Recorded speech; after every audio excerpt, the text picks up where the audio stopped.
guys, King Jad here, and welcome to another episode of Saving Scotland, my FIFA 14 career mode series. We'll waste no time here and get fired straight into the action. And first up for Sassuolo is a tough match at home to Fiorentina.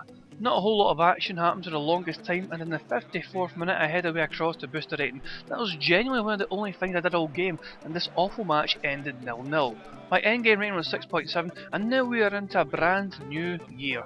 Last episode I asked if you wanted me to stay or go, and the general consensus was that people wanted me to stay, so I did not submit any transfer requests, instead electing to stay put and to help Sassuolo stay in the Serie A.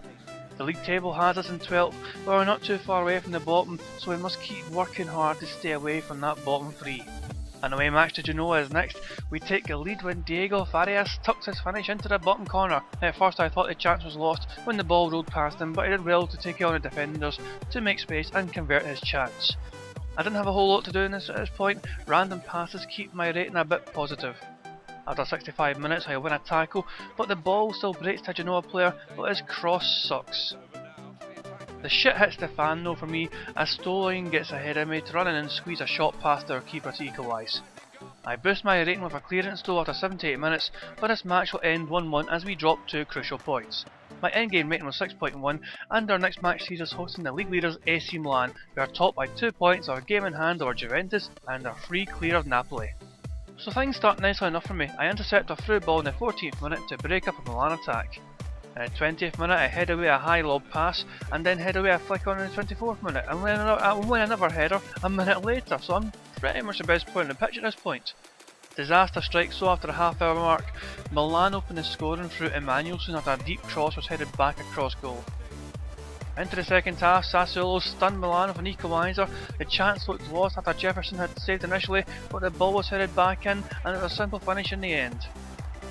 Just before the hour, a long ball finds El Shaarawy, but I slide in to prevent him from shooting or passing deep inside the box. Annoyingly though, El Shaarawy does get through with just over 15 minutes left to score, so Milan are ahead once more. As the clock enters injury time, Sassuolo pile forward for one last attack. Zaza swings across to Alex, who heads in to dramatically equalise. It was a long hopeful ball to Zaza, but it paid off as he set up Alex for the late header, and this game ends 2-2. My endgame rating was 7.1, and it's a really encouraging result to take into our next few games. We played Torino in our final match of this episode, who sit 2 points behind us with a game in hand.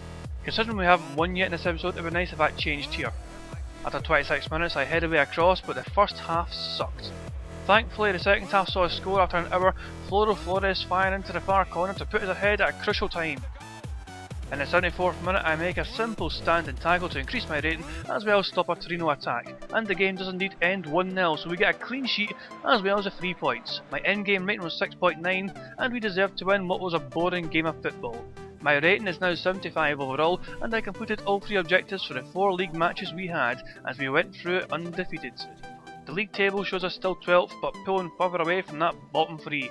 Milan are still top despite slipping up against us, but all we care about is surviving this difficult league, and it is looking very promising. This has been King Jad. Hope you enjoyed the episode. Peace out!